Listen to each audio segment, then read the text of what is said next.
Monday, June 9th, and we will begin the work session with the school. Sorry, Kate. Kate Bartlett. Ill prepared. No worries. Anything, just want me to dive in? Sure. Okay, awesome. So the purpose of our time together is to, I think, I'm happy to give you sort of a general update on our financial picture. But then we wanted to have kind of a specific look at potential impacts of things that are changing at the federal level. Our final budget's going to the Board of Ed tonight, so I picked a couple slides from that. I guess the first thing I'll say, just the general top level message, is that we are in a radically better financial position than we were a year ago. Nice. So that feels really good. We are sort of reinstituting spending on things that we had frozen. We are increasing compensation, and so that all feels really good, just super solid. And I think two things contribute to that. One is obviously the passage of 4A, that's a major contributor, but also just Jim's work as CFO to just really get in there and understand what are the levers in the budget, really curtailing spending where we could, being conservative, developing really great forecasting. So just a combination of systems and an influx of revenue have really stabilized us.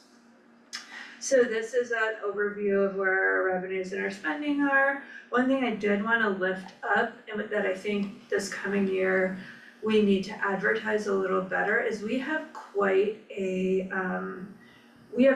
fund balance in the bond fund, which just comes because you collect the revenue and then it earns interest.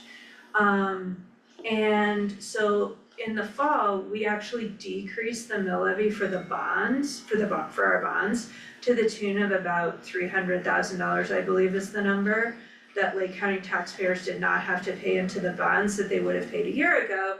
So kind of as an offset to the new mill levy override, and we will continue to keep that bond collection as low as we can and articulate that better than we did this year to the taxpayers of like, hey, we're trying to balance your overall contribution. So, so that's that slide. On the second slide is just an overview of the compensation deal that we reached with staff. So the first thing we did was we unfroze everyone who was here in 23-24. So we made up their 3.5% if you were what we call a returner. And then everybody got a 4.0 salary going into next year. And then also an $850 flat permanent increase. What's not on this slide is that staff are also getting, depending on when you signed your contract, you're getting a $1,500 retention or signing bonus on your September check. So pretty significant progress on compensation. I ran the numbers last week. The last reported average teacher salary from CDE in Lake County School District is in the $55,000. And I just ran the number of the 70 contracts we currently have for next year, and the average is now 61. Nice. So pretty good progress there.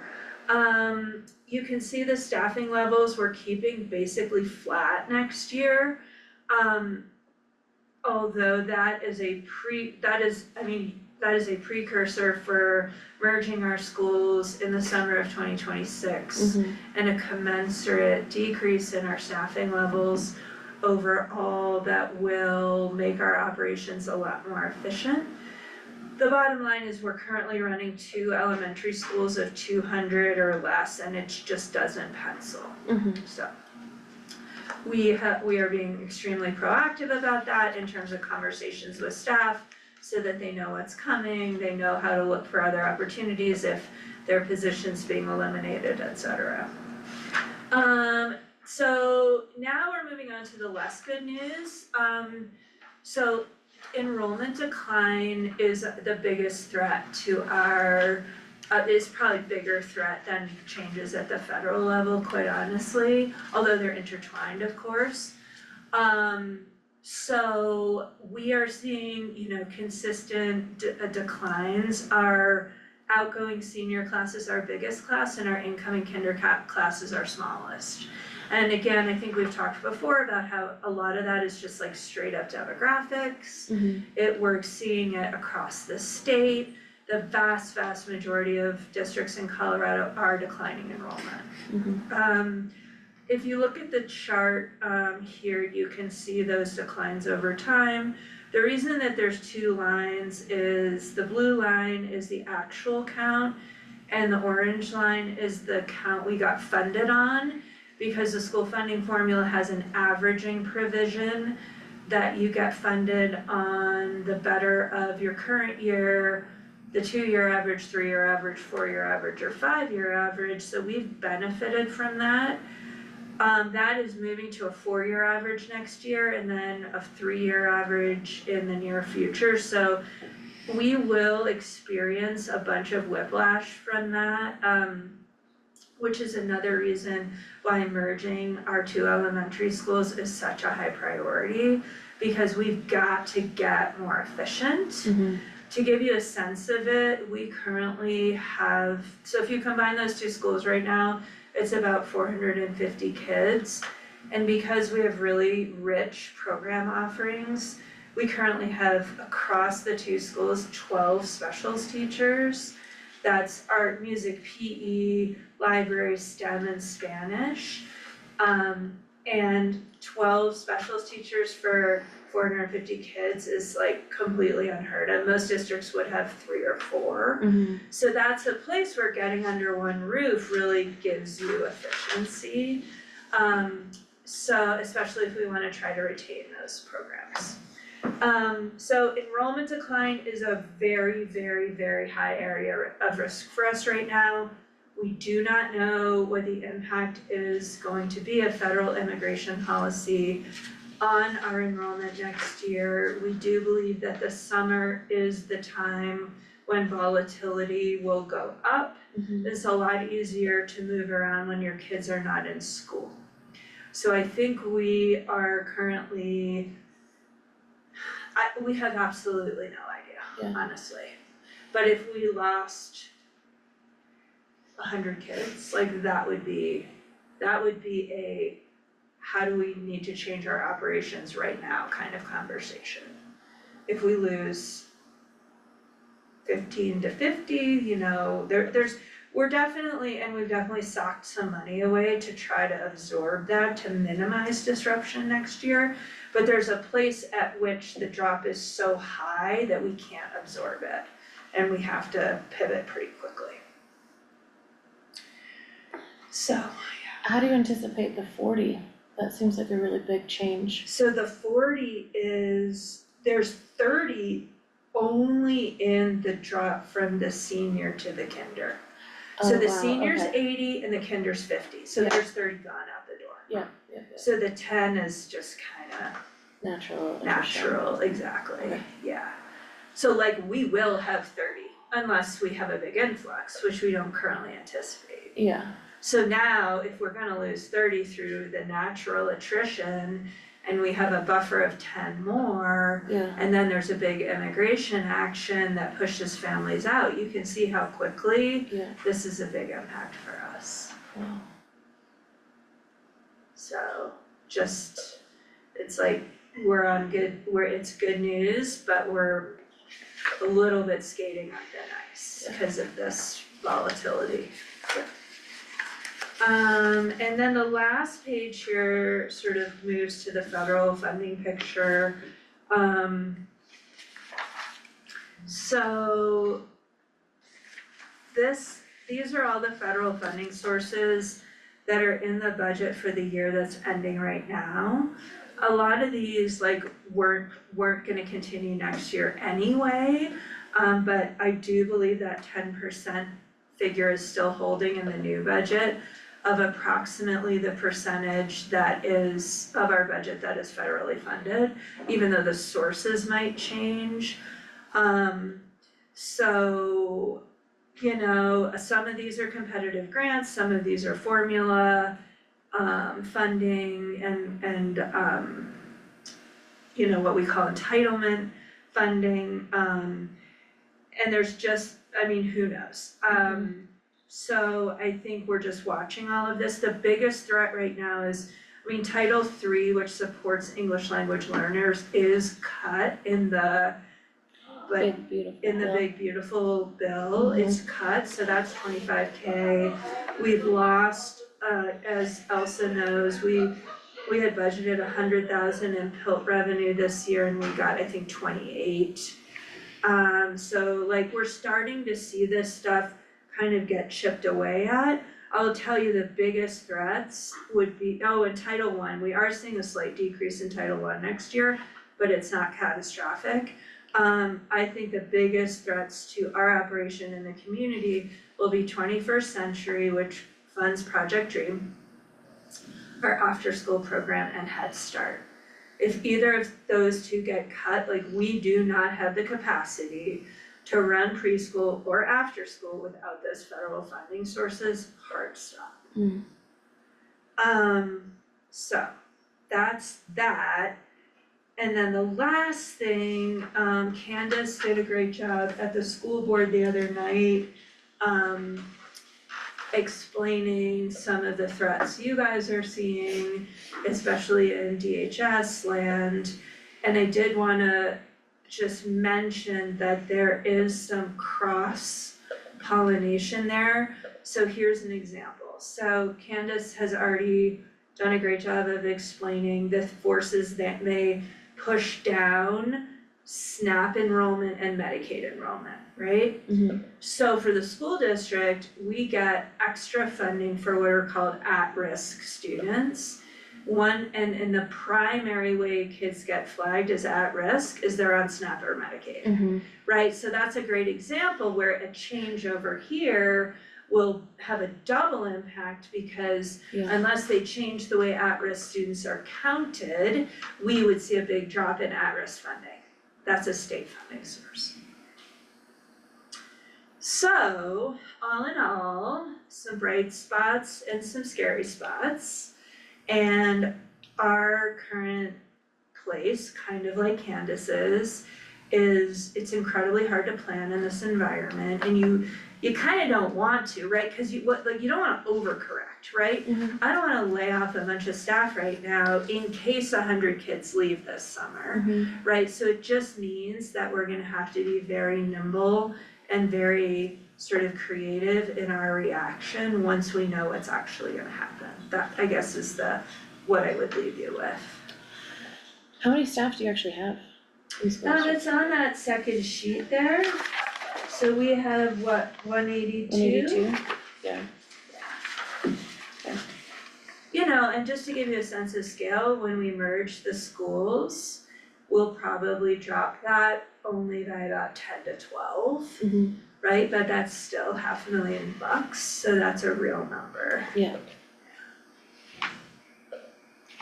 Which is what is the program that funds preschool and after school, Project Dream? Head Start Head is Start. preschool and 21st Century is after school, so you see there are two, there's a cohort 9 and a cohort 10, 21st Century.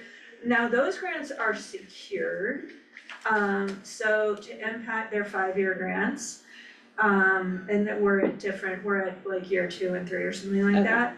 So they would have to actually pull those grants back. I think the biggest threat is they won't run a new round, like they won't run a cohort 11. Got it. Which means we're on a ticking clock. Yeah.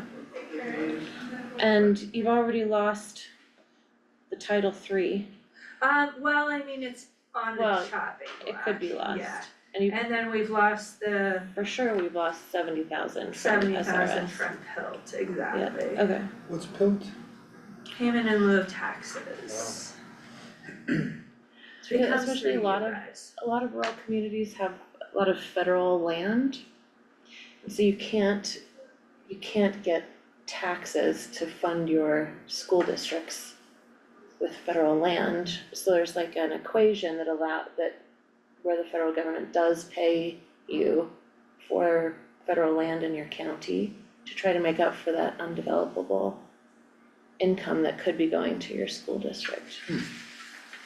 And in the past, the average has been about $130,000 from PILT. Last year it was $100,000, and this year it was $28,000. It's a huge, huge difference. Well, those bombs ain't gonna buy themselves now, are they? Just kidding, for everyone on YouTube, I'm just kidding. For the thousands listening at home. Yeah. Well, gee whiz, hey, I got a question on this first page, your Yeah. revenues versus spending. Yeah. Spending outstrips revenue by Yeah, 500K? yeah, so, couple things, so the retention bonuses are, we're gonna run a surplus this year, and it's a budgeted deficit because the money for the retention bonuses, we got it in this year, but we're gonna carry it over and spend it next year, so that's why that budget is a little off. Okay. But it will balance? Yes, it will balance, yeah. Where is the, which funding source is your lunch and breakfast program? So that's Fund 21. So there you can see that it's out of balance by about 300K. We end up transferring that from the general fund. So that is really killing us, to be honest. Yeah. Where do you get money for that, or is it always just the Just general fund? suck it out of the general fund. There's no funding that No. provides. Nope. Has there been in the past ever any funding? No, but when I left in 2019, and I considered Fund 21 underperforming at the time, and we were transferring like 25 grand, and now it's 300. How was it underperforming in 2019? I mean, it's just typical, it's just it's like an elementary school under 200 kids, it's just very hard to make it impactful, it always Got it. has been. Okay. But it was better, and then free meals for all passed, Mhm. and we all thought, woohoo, and then the revenue didn't meet the need, so, I mean, every district in the state, I think, is in our It's pulling. similar boat, Okay. yeah. So the ballot measures that are gonna be referred in the fall are really important to shore up that, deficit. Can you talk about that a little bit? Well, so there's two, and I haven't paid super close attention to the language. I believe that one will allow that fund at the state level to retain revenue above the Tabor cap, and the other will bring in new source of revenue, I believe. Yeah. That's one of the things that'll be so crucial as our SNAP and Medicaid funding is going away and people are Exactly. making choices. It's gonna have to come from the school, Exactly, yeah. otherwise these kids won't get fed anywhere. Yeah, and I mean, right now, we're providing free breakfast, free lunch. For kids who stay after school, they can get a free dinner to take home, that is through a slightly different funding source. And then we have Smart Bellies, which is providing food on the weekend, so like, we have a very, very robust food safety net at this point. Right. And that could be a major problem. I feel like that's one of the major ways in which the county and the school have to like know where each other is at. Yeah, for sure. Yeah, and I think as we think about the election cycle and we think about all the things that are gonna be put in front of voters, I think that, these statewide ballot initiatives will certainly be a place where it would be awesome if voters said yes. Yeah. So, But it'll be in an off cycle it will be. year, and it's like, Yeah, and the detabering one, typically people understand those and support them, but if there's a new tax, that'll be tricky in the current funding environment, I'd say. Yeah. I mean, I guess the last thing I wanted to update you guys on, if you don't have any questions on what we've talked about so far, is our long-term capital plan and facilities plan. So just a reminder that our plan is to do as much of like a kind of how do I wanna say, like just self-funded merging of the two buildings as we can without building anything first. But long-term, like in the 3 to 5 year timeline, what we really wanna do is build an extension onto the elementary school, which was always the plan. Except not a $40 million one, but like an $8 million one is our current plan. That our goal is to self-fund that so that we do not have to go to the voters. Well, we wanna self-fund half of it and try to get a BEST grant for the other half, which this should be, I mean, knock on wood, BEST is also kind of sucking wind. But to go to BEST with a $4 million ask, when the last time we went to BEST was for like $25 million, I think is a very, very good story of us being scrappy. So that means we're trying to raise $4 million in cash that we can take as our match to avoid going to our voters. So as you're aware, we're selling assets to do that. We have a contract with you guys that is, I think, set to close in August. That's a $950K deal. And then we are listing a bunch of land on McQueffey, on both the north and south sides of McQueffey. It's about 11 acres. And we have a commercial broker who will be representing that land. And then we've been playing Leadville real estate bingo or whatever, who owns this land? And it turns out we own some land like right next to the car wash, so on 24, so we're currently getting that appraised. So anyway, the sale of assets continues to be our major driver. We've also been working with Candace and the EDC on a renovation estimate for pits, so that potential buyers will have a sense of what they might be undertaking if they were to buy that building. Bright Start's obviously an area of deep concern for me right now, and I think like their placement in pits, and like I just am, based on a conversation I had with one of their board members, I'm quite concerned. Yes. So I think 5 months left. shoring them up is also on my mind. So anyway, so pits, the McQueffey lots, the contract we have with you, and the car wash, like some combination of those is our strategy to raise the match, to go to BEST, to build the extension. That's our plan. Awesome. Good job. Well, not yet, but Yeah. good plan. Good luck. Good luck, bonne chance. And then just remind me that you're gonna move into the middle school and hang on to that. Right, so when we vacate LCIS, the plan is for Cloud City High School and us to move into LCIS. Project Dream will also decamp from the elementary school and the high school and be run centrally out of the intermediate school. Which I think is great, it'll give them some efficiency as well. And think about kind of like a boys and girls club, right, where kids from around the district go to a central place for after school. So yeah, that is, we are currently planning, I mean, our thinking about the intermediate school right now as well. If we can't divest ourselves, we might as well dance with it, right? Like, just like sink into that is a building we are going to own for a long time, so, yeah. But Pitts seems much more marketable. Yeah. So that is the strategy, that asset is much more sellable than the intermediate school.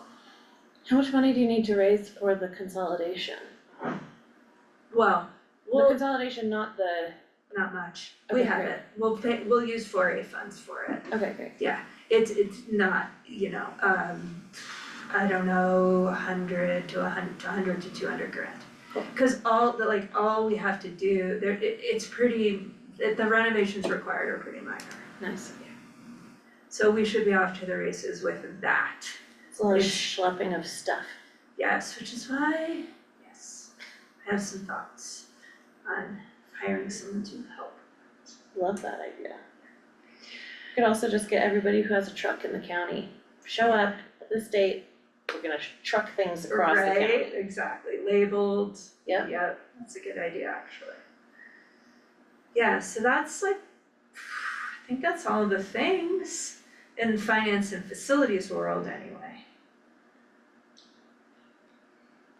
So tomorrow we're having a big meeting. Tomorrow we're having a meeting, yes, happy to chat about that.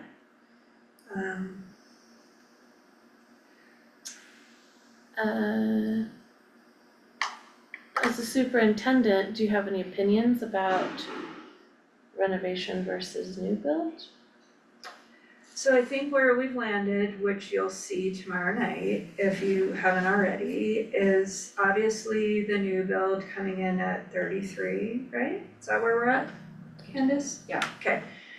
The new numbers on renovation are about 20, and actually I feel really good about that number. Wait a sec, what are we talking about? Sorry, we're talking about the pool, The rec center. the rec center and the pool. For our work session? So the new build for the rec center, obviously, OLC, you guys have that number. Yep. And then the renovation of the LCIS Aquatic Center, sort of option, second option, right? Yeah. I really feel good about the $20 million is the new number for that. So I wanna really thank Lauren Snyder, she worked really closely with Lauren Barrett and Jane on like kind of plussing up the initial estimates, unbeknownst to me, because in parallel, I was asking Colleen Canada to do the same exercise, and they both gave us the same number. Thank goodness. So that feels really pretty solid. So I think that where that leaves us is that you've got two options that would both require going to the voters, right? No one's doing a project of that size without going to the voters. So I think that's actually pretty useful. That's new information, I think. You know, when numbers like $6 or $14 million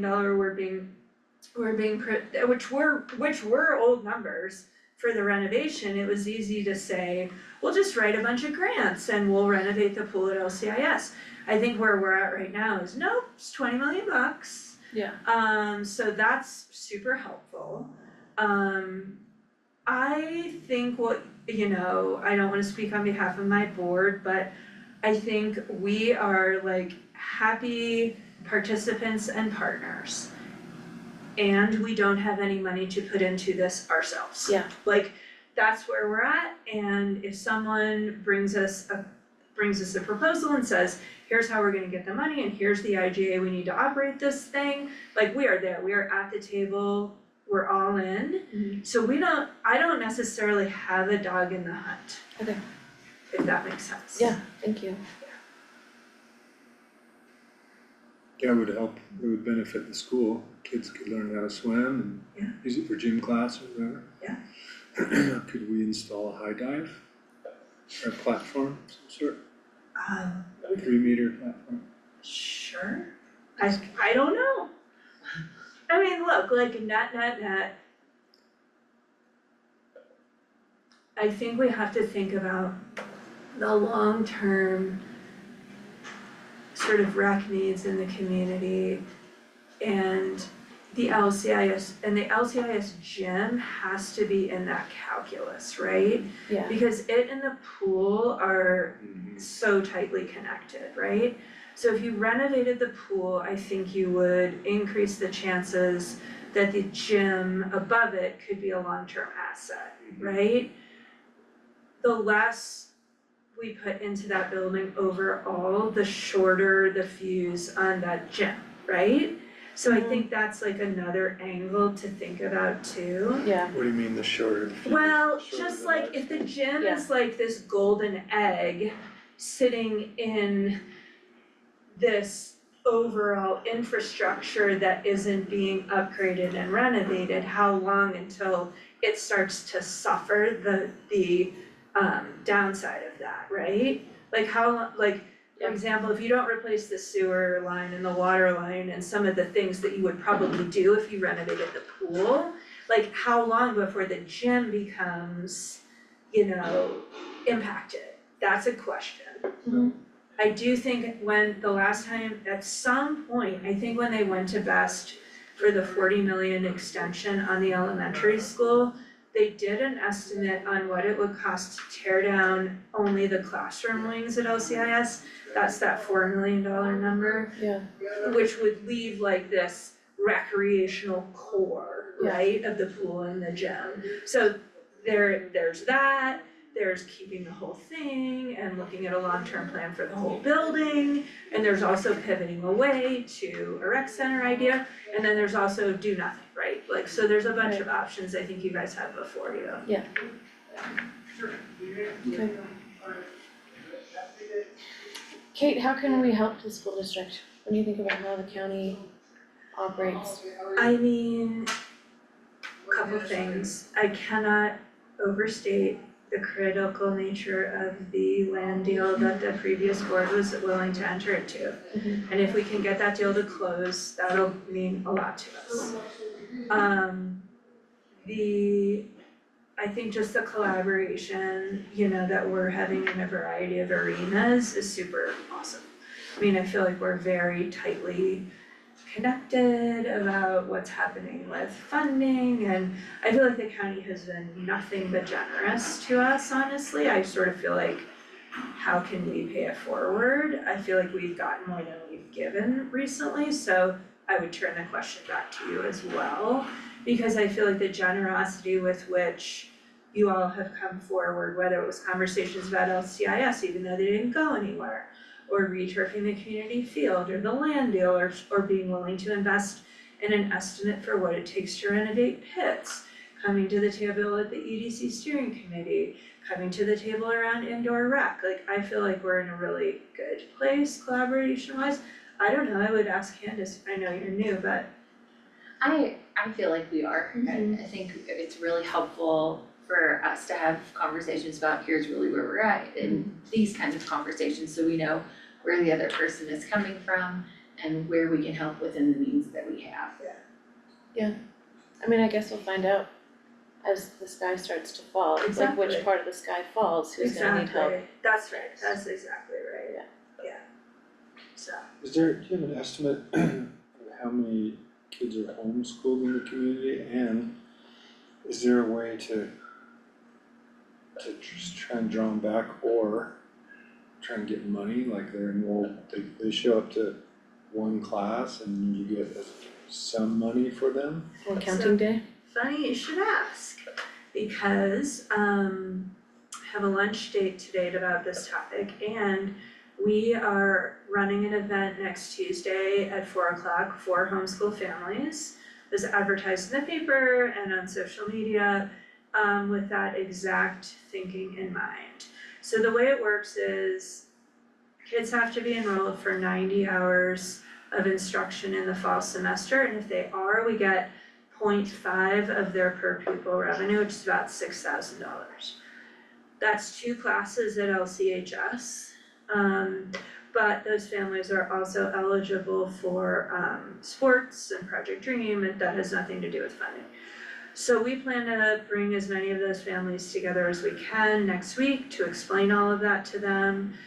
We're also, the lunch date is with a program down in the Springs called Falcon Aero Lab that does really amazing STEM programming, and they have a homeschool program that meets that 90 hours, so kids would enroll through us, and then we pass through, not all, but most of their per pupil back to Falcon to run a 90-hour program. But we've also said to Falcon, we're not interested in services for homeschool kids unless we can also do services for our full-time kids. So we're looking at a 5 Fridays program next year that's STEM and aerospace focused. Cool. Either at the Leadville Airport or at the Buena Vista Airport, that our full-time kids would get to participate in. So we're kind of trying to Work a deal, work a deal and make it like 2 + 2 = 5. that's awesome.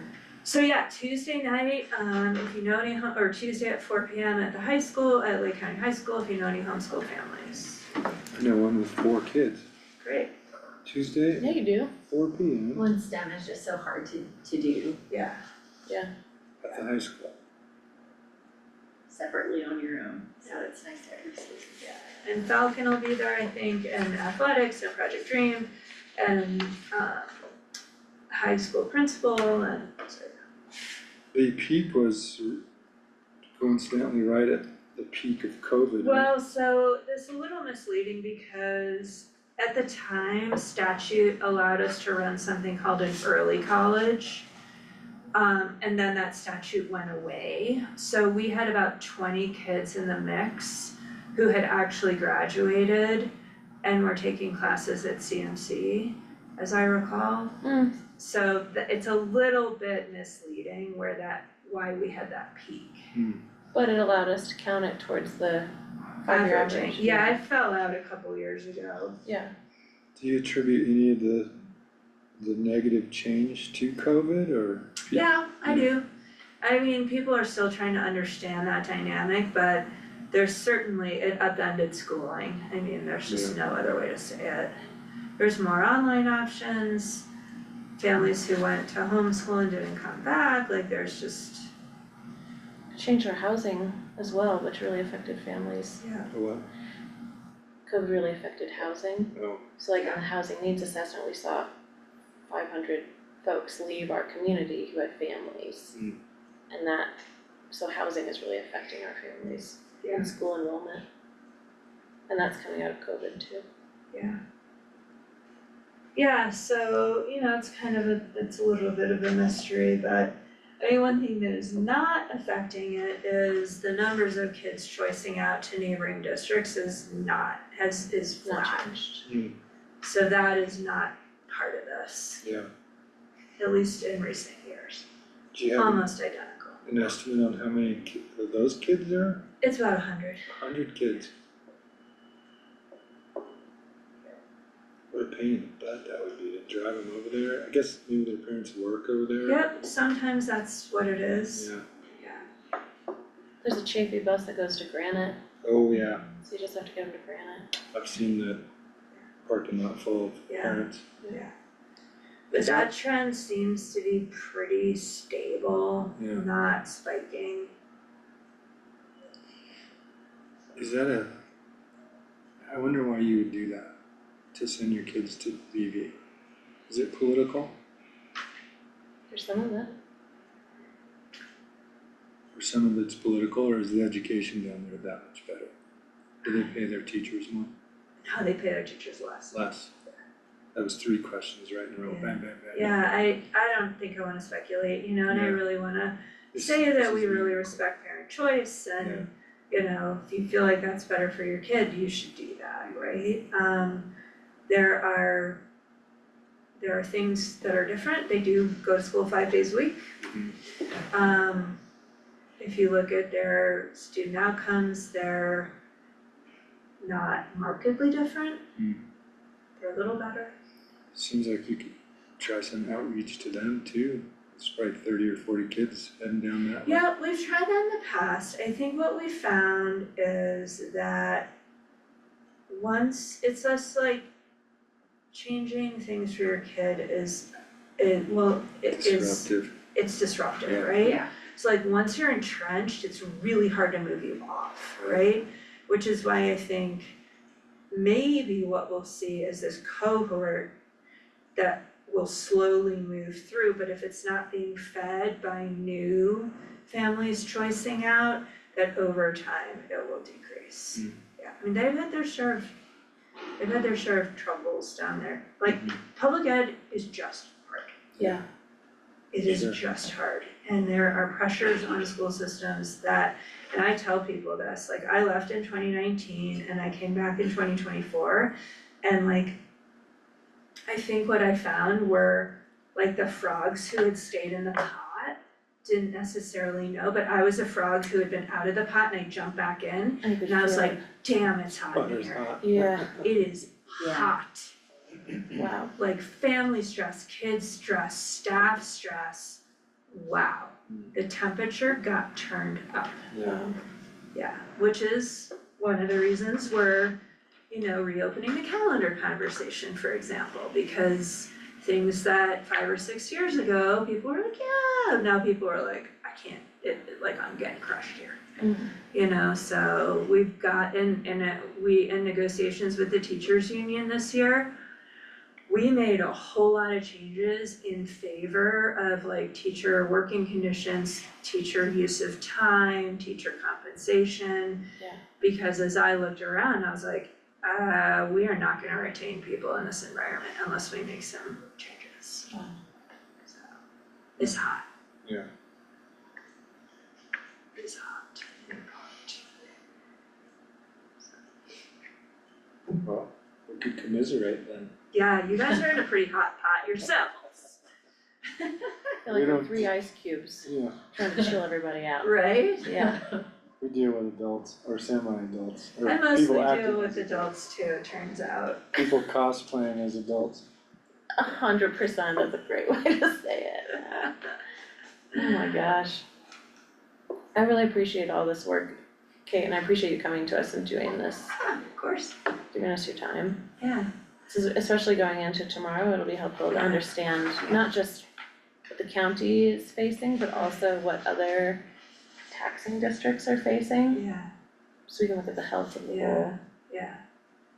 And like side note, what are we gonna do about Bright Start? I told them to stop paying us rent. I didn't tell anybody else that, Good, including our board, but I just was like, please don't. Like, what are we gonna do? I really don't know. Okay. They missed a funding opportunity, which they're trying to reach back out and see if they can get that funding back. What do you mean, they like applied and didn't get it, or they No. didn't apply? They didn't apply, it was in a transition between staff Okay, and they missed that funding window. okay, But the other one is TANF funds. Some TANF funds were going to them, uh-huh, and that is gone. It's no longer available. Yeah. I really don't know. Are they broke? they Oh, are yeah. broke, It's like we're right back to where we were. yeah. How are they funded? Parents? Grant funded tuition. Okay, let's just keep it on our radars. I've asked our board to come to the school board and tell them, here's where we're at. Good, yeah, I asked them to come to Great. us too. Great. I asked for a state of childcare in the community. Yeah, and we're working on getting the work session set up Yeah, just for that reason. so hopefully it's not just Bright Start, but an opportunity for all elected officials Yeah, to have a recording of like, what is the state of childcare in our community Exactly. before they get into the schools, exactly, cause it's dire yet again, exactly, and our community is about to need it more than ever. exactly. Exactly, and I think the pits renovation conversation will be really important Yeah, in that, which we have that kickoff tomorrow. Yep. So, I have a question for you before you leave, not right now. Okay. Off camera. Thanks, guys. thank you, Kate. Kate, See you tomorrow. see you tomorrow. Okay. Do you wanna end this? Sure. It is 11:15 and we're gonna end this work session with the superintendent of schools. Thank you, Vice Chair. Alright.